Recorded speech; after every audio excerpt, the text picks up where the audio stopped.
Hello, people of the internet. I'm Rick. I'm James. And we live on our ex-London bus, the London bus that we're converting into a home. And today, well, something's come up. A few days ago, we did a little video about hand-forming aluminium sheet. That's just one of the samples. You can look that up and watch that if you wish, if you're interested in hand-forming metal. Something that came up is a little tool that I think is absolutely invaluable to anyone doing any sort of work on vehicles, especially van and bus conversions and that sort of thing. And that is this little guy here. It's a little press brake tool that goes into any 6-inch vise and lets you bend steel. Okay, this is the thing that you're going to be bending, and you roll the vise in gradually, and once it gets in, it bends it. It does. Bends at 90 degrees, doesn't it? Yes, it bends at 90 degrees. I bought this little setup at Axminster Tools about 10 years ago. It's been terrific, and I think every toolbox for people who work on cars and build things and whatever, any maker, every toolbox should have this in it. But if you don't have £60 to spare, you should watch today's video, because what's happening today is we're going to, well, I'm not going to, James is going to make a tool that very closely approximates this, and he's going to use about £5 worth of scrap steel to do it.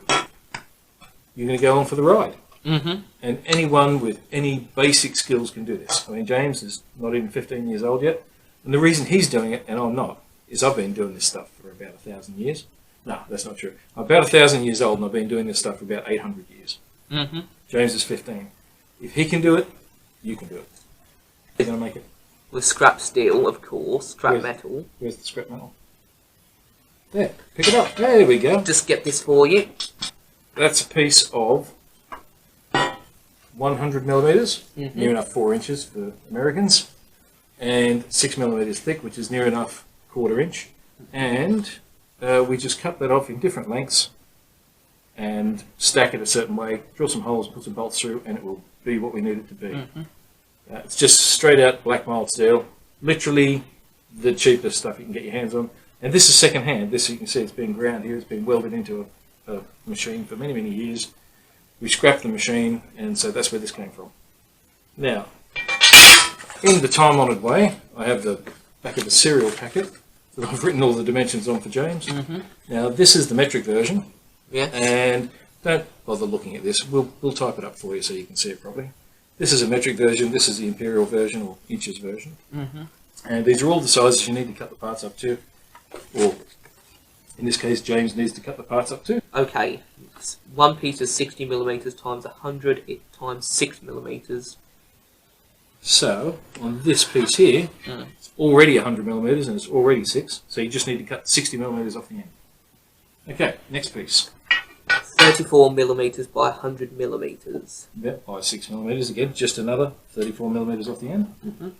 Now it's 20 millimeters. And the next one is 2 pieces, 28. Yep. Next one is 2 pieces. 50 millimeters. And Last one is 3 pieces. 25 millimeters wide. So it's literally just cutting various lengths off this here and stacking it up. And that's really all there is to it. I mean, we'll sharpen the edges a little with a file. Very simple. Now we're going to be using a bandsaw to cut this, but you can do it with a hacksaw, you can do it with a grinder, you can do it with anything. Just want to be as neat as you can be, and it's more about how you stack it as you're bolting it together than how well you cut it. So, like I say, if you can afford it, go buy one of these. If not, that's when you need to watch this video. Okay. You ready to go and start cutting? Oh, yes. Okay, let's get ready to cut. We're just going to use the stop here to get an accurate measurement, but first we've got to cut off the wastage. That's right here.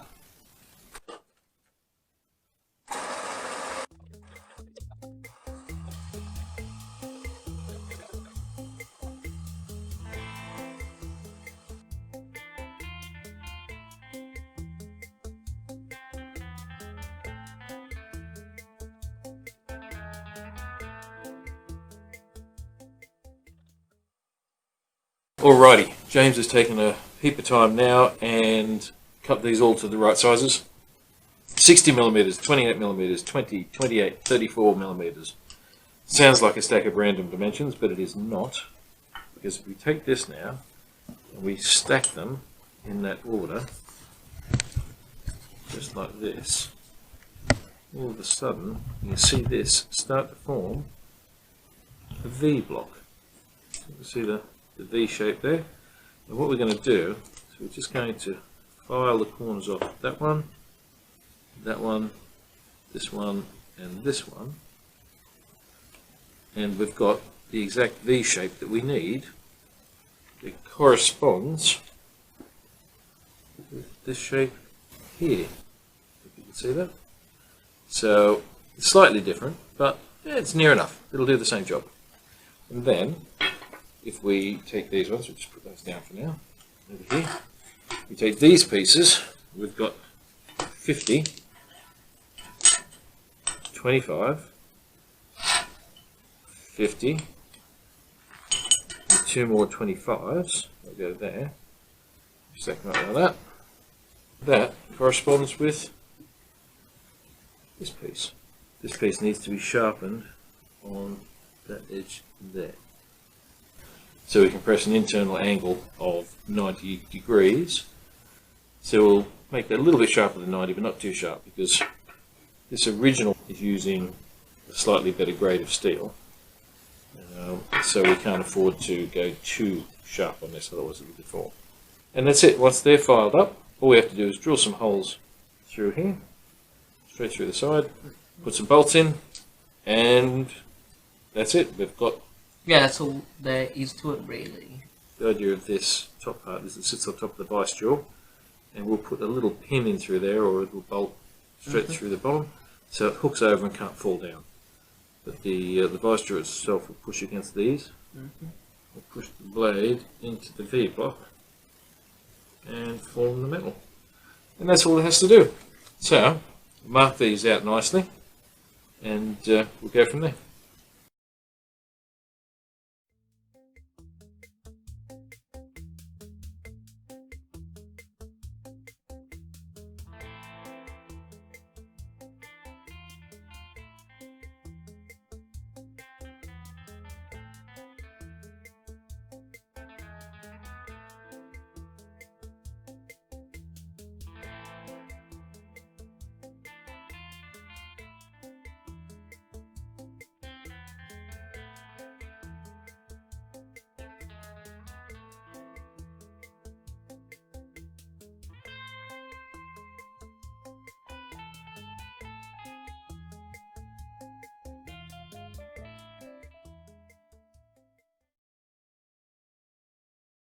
There you go, got a blue finger for life now. I have a set of old school calipers here that I just keep around nowadays. They were not a great set when they were new. I just keep them around for marking lines. So I've set that to 3.1 millimeters. And I want a 3 millimeter chamfer on this. By setting it to 3.1 and setting it over the edge, it gives me very close to 3 millimeters on the actual job. Something you shouldn't be doing with calipers. You shouldn't do this with a set of calipers you like, but these are not necessarily a set of calipers that I like. They're just specifically kept around for this. They're no longer a precision measuring tool.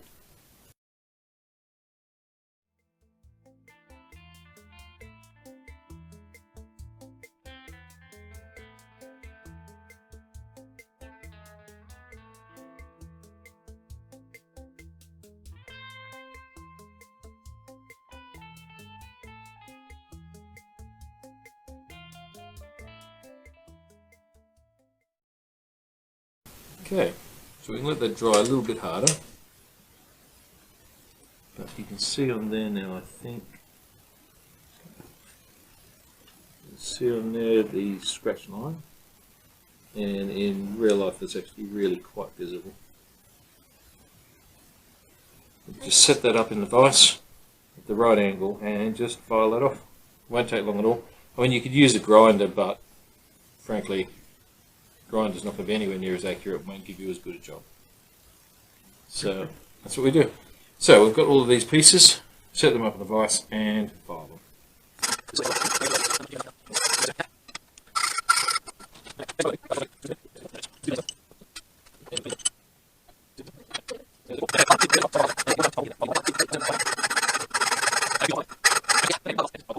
Okay, so James has stacked these all together, and you can see that's the V block and that's the blade. Just got to tighten them up, and that's why I'm here to help him do that. So tighten those up.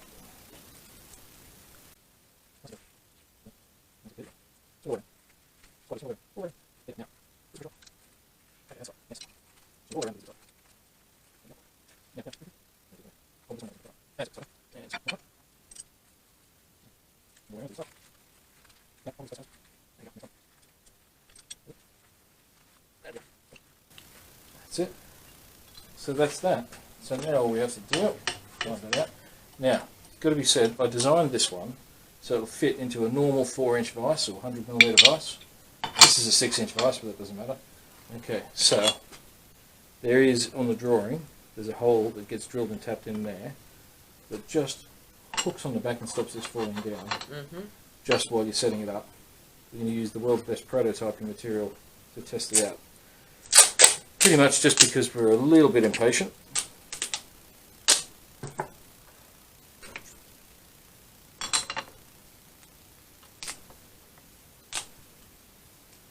Oh, look at that. It's like a bought one. Now, a neat little piece of aluminium. Unless you're in America, in which case I would suggest you use aluminum for testing purposes. Got some over there. Some here.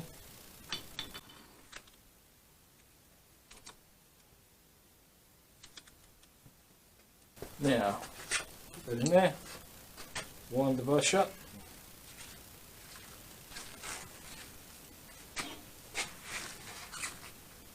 And I helped make that. You didn't help make it, you made it. There you go, stop, that's it, you don't have to get too tight. There you go. There you go, it's gone past 90 degrees. Perfect bend. Really good. Very good. Why, thank you. Perhaps I'm going. So, you didn't help make this nut going, but so it's got a bridge on both of those sides. There you go.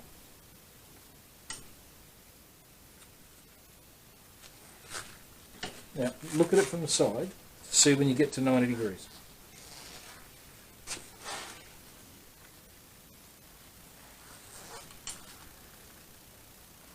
There we are. No, go a bit further. Have a look at it.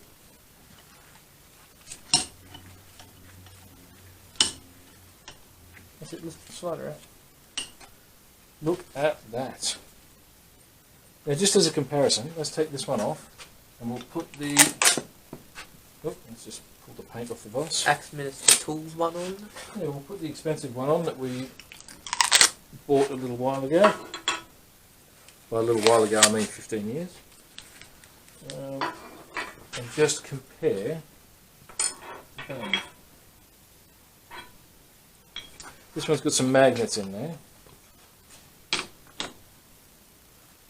But magnets fall out from time to time. But it still works. Okay. Let's bend that one and see how it looks. Same thing, you've got to look at it from the end to make sure you don't overbend it.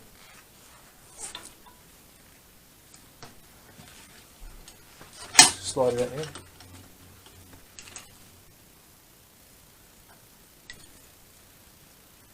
And I don't think anyone could tell the difference between those. Well done, James. It's the first tool you've made. You've done really, really well. Now, just to be clear, I designed this tool. Actually, I didn't. I designed this tool and the dimensions are all available.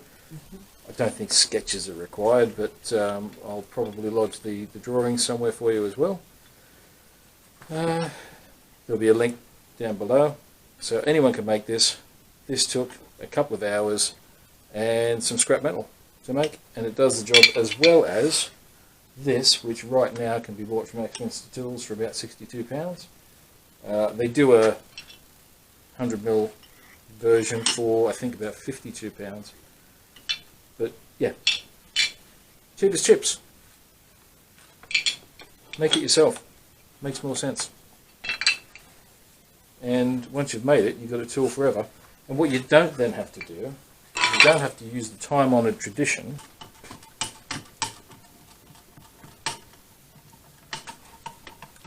There you go. Yep. This is the time-honoured tradition.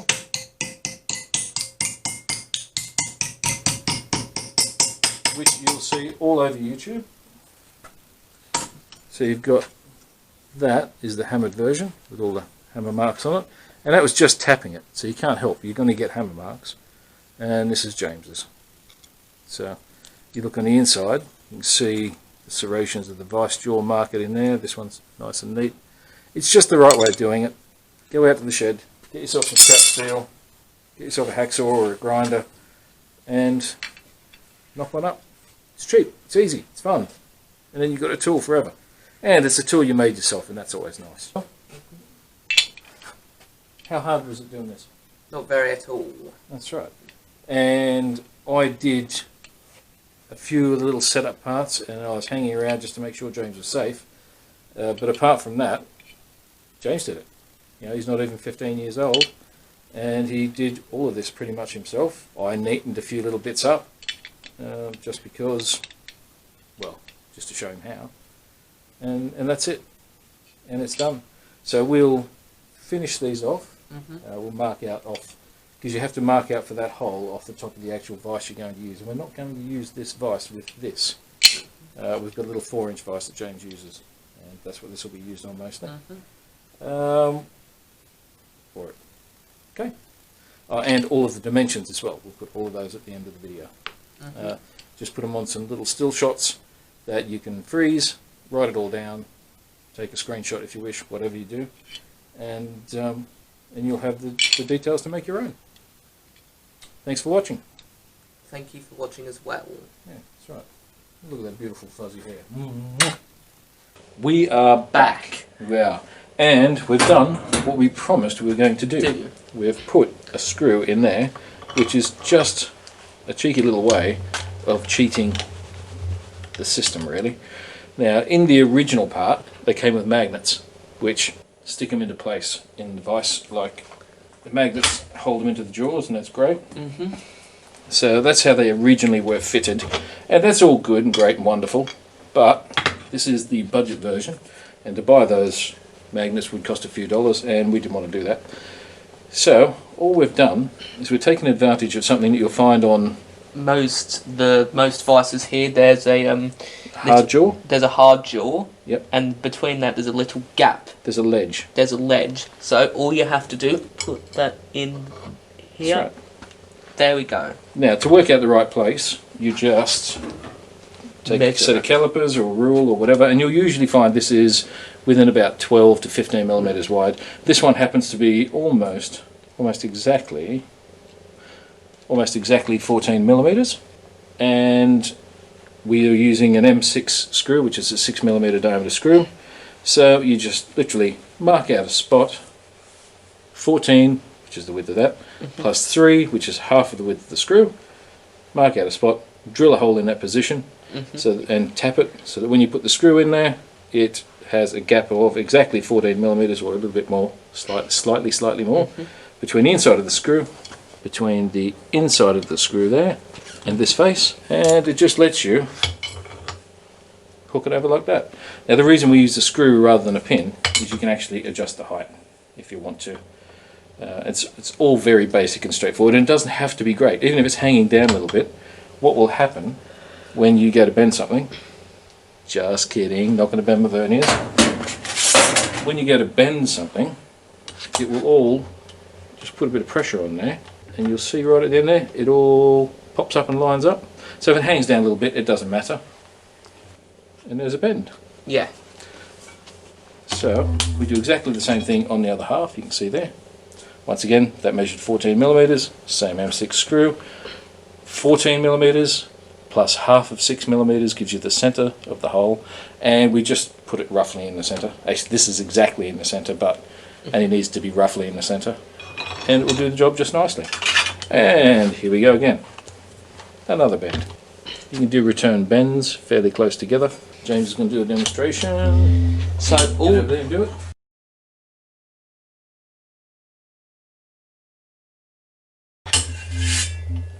We don't think you need drawings for this, do we? No. I mean, you did it pretty much without drawings. But if you should require drawings, what should they do? they should comment and say we'd like the drawings, please. And Yep. Or leave a message some other way if there's some other way of getting in contact with us. I'm sure there is. Because we've got the Instagram thing under our ex-London bus. So yes, get in touch with us and you can have drawings by all means. But realistically, it's pretty simple. yes. So, yes. are we done? Yes. We are done. But before we go, if you appreciate this in any way, shape or form, if you would like drawings, if you would like us to continue doing this sort of thing, like, subscribe, do all that sort of stuff. Yes. If you just think James is cute by the way he never smiles, you could like and subscribe as well. And he will ruin it for you by smiling.